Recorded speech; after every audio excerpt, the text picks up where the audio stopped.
Hello, so my name is Elliot. I'm one of the marketing bros here, and today I want to talk to you about branded traffic and should you be targeting it. So let's just dive right in here. What is branded traffic? This refers to any website traffic that comes from visitors who type in keywords that include reference to your company's brand, such as the name or different products that are associated with your brand. So one thing is, in Google Ads, you can choose to target your brand name. So let's say, for example, I'm Nike and I want to run a Google Ads campaign and buy the word Nike.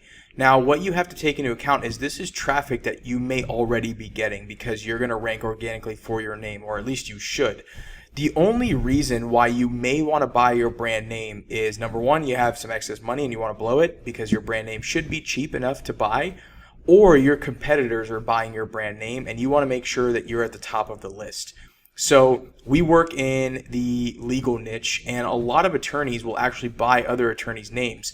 The reason they do this is because the names are usually cheaper and they can show for someone who's in market to work with that attorney. So a lot of cases it can be very competitive in Google Ads where you're buying your competitor's name, and so it may interest you to buy your own brand name. That way you're recognized. So it's one of those things that if you're accidentally targeting your brand name and you are not aware that you're doing this, then I would suggest that you negative out your brand traffic, because you don't want to waste money or skew your campaign results on traffic that you would otherwise be getting. So you want to be intentional with a brand campaign. You want to make it its own campaign, devote its own budget to it, and monitor it separately. Definitely don't target this on accident, and beware of smart campaigns, because if you're using a smart campaign, a lot of times you will be targeting brand traffic and not realize it. So let me just dive into a quick example of what this looks like as far as branded traffic goes. So you see I just took the definition right there off Google. I always stick with Google's definitions.